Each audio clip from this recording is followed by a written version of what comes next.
온 땅이 구음이 하나예요. 언어가 하나이었더라.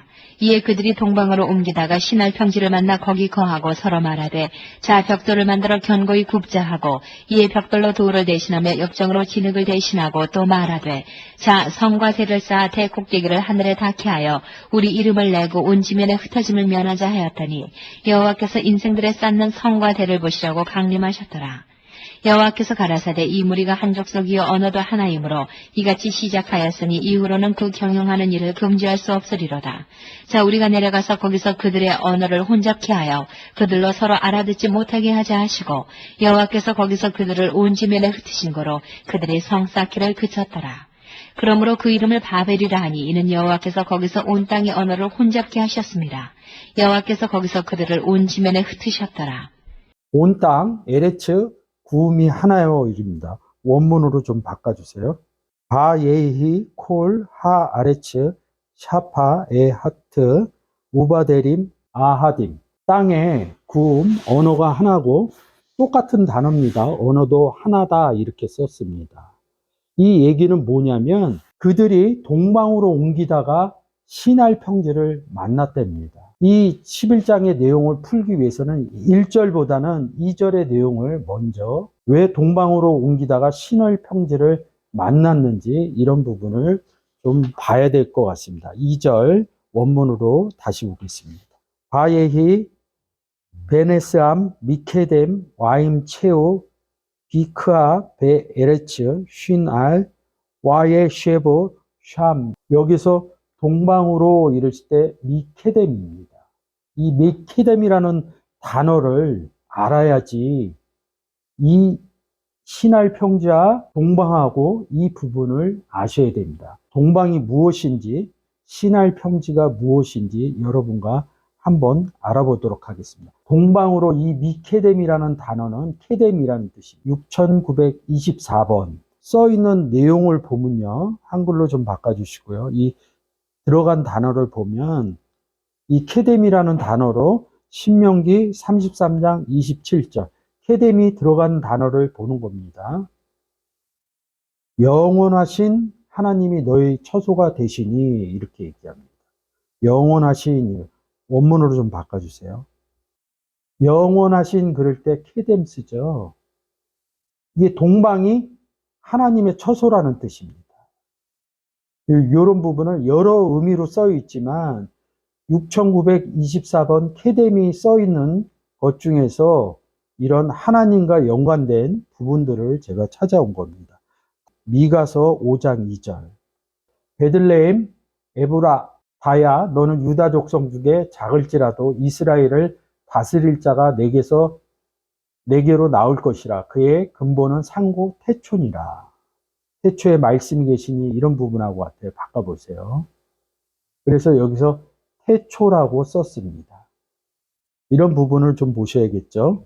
미케뎀 이럴 때 하바국서 1장 12절 주께서 만세전부터 계시지 아니하시니까 주께서 계시는데 언제요? 케뎀으로부터 미케뎀 원문으로 바꿔줘. 여기 미케뎀 이렇게 써 있어요. 하나님이 계신 곳이 케뎀이라는 거죠. 자, 또 한 거 볼게요. 잠언서 8장 22절.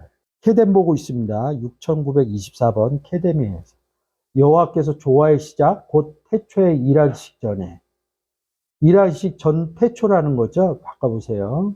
또 여기 태초 6924 케뎀 쓰고 있죠. 한 구절 더 보겠습니다. 이사야서 46장 10절 내가 종말을 처음부터 고하여 아직 이루지 아니한 일을 옛적부터 보이고 이르기를 나의 모략이 설 것이니 옛적부터 이렇게 합니다. 원문 바꿔보세요. 옛적부터 보이니 이렇게 얘기를 합니다. 이 케뎀이라는 단어는 무슨 뜻이냐 하면 하나님이 계신 곳, 하나님이란 계신 곳 이렇게 해서 이런 부분을 보셔야 됩니다. 창세기 11장 2절 1절 온 땅에 구음이 하나요 언어가 하나인 사람들이 그들이 동방으로 옮기다가 케뎀이죠. 동방으로 옮기다가 시나이 평지를 만나 거기 거하고 이릅니다. 하나님 쪽으로 가다가 가지 않고 시나이 평지에서 일어나는 일입니다.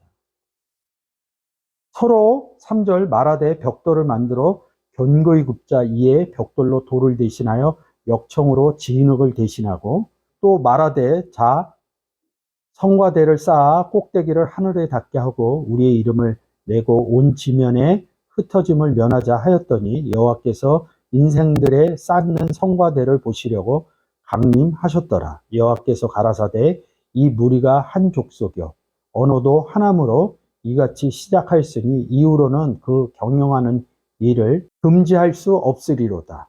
자, 우리가 내려가서 거기서 그들의 언어를 혼잡게 하여 그들로 서로 알아듣지 못하게 하자 하시고 여호와께서 거기서 그들의 온 지면을 흩으신 거로 그들의 성 쌓기를 그쳤더라. 그러므로 그 이름을 바벨이라 하니 이는 여호와께서 거기서 온 땅의 언어를 혼잡게 하셨습니다. 여호와께서 거기서 그들을 온 지면에 흩으셨더라. 4절에 보면 흩어짐을 면하자 이릅니다. 이 온 땅에 구음이 하나고 언어가 한 사람들이 동방으로 가다가 시날 평지에 머물게 됩니다. 벽돌을 만나 성과 대를 쌓습니다. 4절에. 왜요? 흩어짐을 면하게 하려고 이렇게 합니다. 8절에서 여호와 하나님이 온 지면에 흩으셨다. 4절에 흩어짐을 면하자 했더니 온 지면에 흩으셨더라. 9절하고. 그러니까 4절과 9절을 보지를 않으면 이 내용이 무슨 내용인지 알지 못합니다. 동방으로 옮기다 이렇게 케뎀 이렇게 있잖아요. 하나님이 계신 곳이거든요. 동방이 어디일까요? 여기가 시날 평야입니다. 바벨론이 있고요. 이 바벨론은 나중에 남유다를 망하게 하는 느부갓네살 왕이 있는 곳입니다. 여기에서 어디에서 왔는데 여기서 머물렀다는 겁니다. 동방이 어디냐면 이스라엘이에요.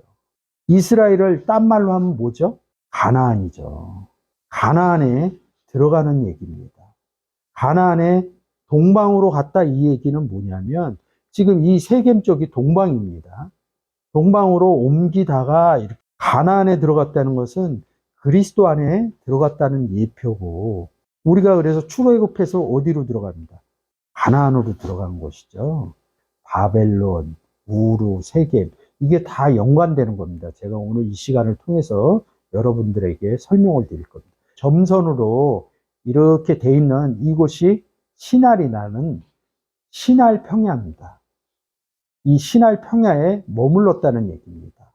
이것을 역사적이나 지리적 사건으로 보면 안 됩니다. 성경은 구원의 책 얘기예요. 왜 바벨론에 있는데 흐트러뜨렸냐 이거죠. 11장 뒤에 나오기 때문에 이 부분을 잘 보지 않으면 안 됩니다. 본문으로 돌아가겠습니다. 온 땅에 구음이 하나요, 언어가 하나였더라. 원문으로 샤파. 이 뜻이 뭐냐면 이 뜻을 찾아가면 입술 언어가 하나였다. 그 다음에 그러니까 똑같은 말이니까 여기서 구음 한글로 하면 영어로 랭귀지라고 썼죠. 그리고 여기 스피치 언어 말하다 이렇게 썼습니다. 다바르 이렇게 얘기를 합니다. 시브리어로 하나 에하드. 성경은 하나를 얘기해요. 주도 하나요? 아버지도 하나요? 떡도 하나요? 몸도 하나요? 이런 자 어느 하나가 돼 있느냐 이런 부분을 얘기를 하고 있습니다. 이 에하드는 숫자에서 굉장히 중요해요. 쉽게 해서 신약으로 가서 헬라어로 쓰면 아버지 하는 나는 하나다 이렇게 할 때 이런 하나의 의미가 되어 있습니다. 어떻게 하나냐? 아버지와 나는 하나다. 우리 안에 예수 그리스도를 영접하면 내 안에 아버지가 계시고 예수 그리스도가 있고 내가 있고 이렇게 하나된 나를 얘기합니다. 다른 하나도 있겠죠. 다른 예수, 다른 복음, 다른 영 이렇게 할 때 하나의 의미를 할 때 너는 예수 그리스도를 영접해서 하나님 아버지와 예수 그리스도가 함께 영접한 하나의 생태가 돼 있느냐 아니면 하나님 아버지가 없고 예수 그리스도가 없는 다른 하나가 돼 있느냐. 다른 하나였던 사람들이 구음이 하나였던 사람들이 동방으로 가나안으로 가다가 시날 평야에 있었다는 거죠. 시날 평야에 있었다는 건 뭐냐면 구원을 얻지 못했다는 상태입니다. 이 바벨론이 성경에서 의미하는 바는 굉장히 여러 가지 얘기입니다. 그리고 이스라엘, 가나안, 바뀌다 이런 부분으로 많이 씁니다. 그렇게 쓰는 곳이 바벨론과 애굽을 많이 씁니다. 바벨론과 애굽을 쓸 때는 가나안 바뀌다 이런 의미가 있습니다. 그러면 신약으로 끌고 와서 가나안이 그리스도 안에 들어간 예표라고 그러면 바벨론과 애굽은 그리스도 안에 들어가지 못한 예표라고 보면 됩니다. 이들이 성을 쌓는 얘기를 하는 겁니다. 어느 언어가 돼야 되냐면 하나님의 언어가 돼야 되는데 다른 언어를 사용한 거예요. 쉽게 얘기를 해서. 이 언어라는 단어를 한번 보도록 하겠습니다. 나바르라는 단어입니다. 우리가 지금 본 언어도 하나요 이럴 때 이 나바르라는 단어를 씁니다. 명사죠. 근데 이 단어가 어디에서 왔냐면 똑같이 나바르, 말하다, 동사에서 왔습니다. 이 언어가 재밌는 게 뭐냐면 1699번 도베르라는 단어가 있습니다. 목초지, 양들이 양식을 먹는 목초지. 다바로 1696이라는 단어에서 이렇게 많은 단어들이 파생돼 나옵니다. 근데 재밌는 것이 뭐냐면 데비르 그래갖고 지송소 이렇게 얘기합니다. 이 얘기는 뭐냐면 말하다는 것은 뭐냐면 우리가 일반적인 얘기를 하는 게 아닙니다. 성경에서 뭘 말해요?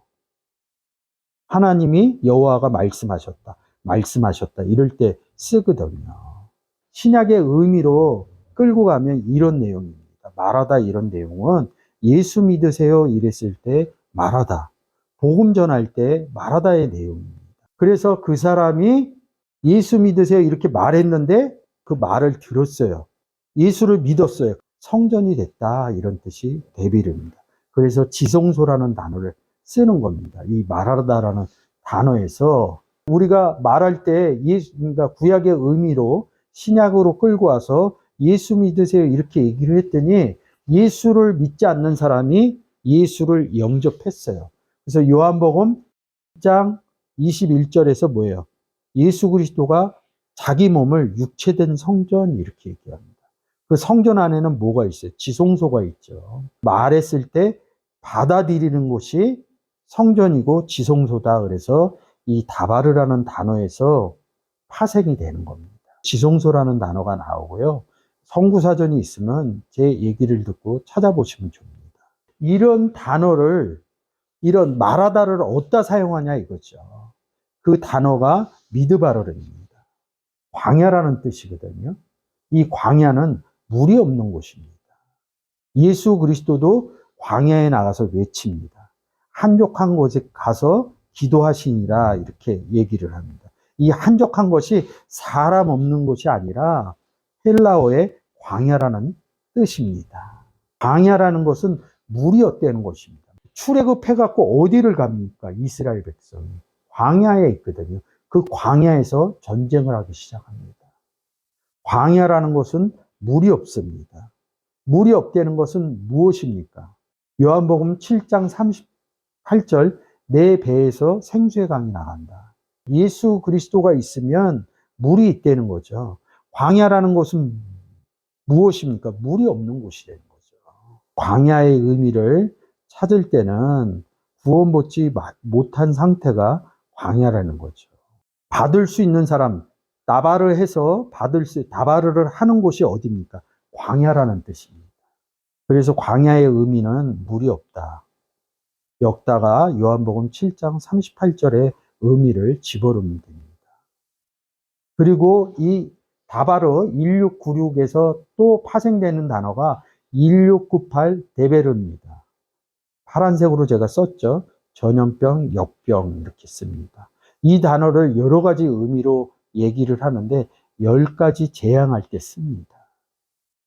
전염병이나 우리가 일반적으로 역병이나 이런 부분을 생각하면 전염병이 걸리거나 역병이 걸리면 죽죠. 그리고 전염병을 신명기나 이런 데서 보면 하나님이 보냈다고 그럽니다. 죽는 얘기를 해요. 죽음 뭐예요? 심판받은 거거든요. 말을 해서 받아들이면 지성소가 되고요. 받아들이지 않으면 전염병과 역병처럼 죽는 겁니다. 요한복음 3장 16절에서 이렇게 얘기합니다. 세상을 이처럼 사랑하사 독생자를 주셨으니 독생자를 받으면 구원을 얻은 거고요. 독생자를 영접하지 않으면요, 믿지 않으면요, 심판을 받은 겁니다. 세상을 이처럼 사랑한다는 것은 나발을 했다는 거죠. 가서 예수 믿으세요 이렇게 얘기하는 게 세상을 이처럼 사랑하사. 어느 사람은 예수 믿으시겠어요 이렇게 얘기한 게 세상을 이처럼 사랑했다는 거죠. 그 소리를 들은 사람이 그를 믿었어요. 예수 그리스도를 믿어서 교회를 나갔어요. 구원을 받았습니다. 요한복음 3장 16절 맞죠? 이 사람이 그리스도 안에 들어갔다 이렇게 되는 겁니다. 근데 이 그리스도를 뭐라고 그래요? 성전이라고 그럽니다. 요한복음 2장 21절에서 얘기한 거죠. 이 사람이 성전 안에 들어갔다 그래서 데비르 이렇게 해요. 요한복음 17절, 18절, 19절 구원받은 자, 그를 믿지 않는 자는 심판받았다. 구원받으면 영원한 생명 가운데 사는 것이고, 구원을 받지 못하고 요한복음 3장 17절, 18절, 19절 심판받은 것은 죽은 상태고 전염병과 역병이 걸린 상태다. 이게 대비르라는 거죠. 우리가 여기서 얘기할 수 있는 게 세상을 이처럼 사랑하사 독생자를 주는 곳이 어디예요? 세상이죠. 예수가 있는데 다시 예수 줄 이유가 없잖아요. 예수를 전하는 건 뭐예요? 예수가 없을 때 죄인이기 때문에 예수를 전하는 거거든요. 세상을 이처럼 사랑하사 할 때 이 세상은 죄 있는 세상, 죄인이라는 뜻입니다. 여기에서 요한복음 3장 16절의 의미로 얘기할 때 광야는 세상이라는 뜻입니다. 세상에 있는 광야에다, 미드바르에다가 나바로로 말을 하면 받아들이는 사람은 지성소가 되고 받아들이지 않는 사람은 구원을 받지 못했으니까 영접하지 못해서 역병이나 전염병이 걸린 그런 상태라는 거죠. 심판받은 상태라는 거죠. 이런 부분이 달라지는 것이죠. 말하다는 이런 의미를 나오는 겁니다.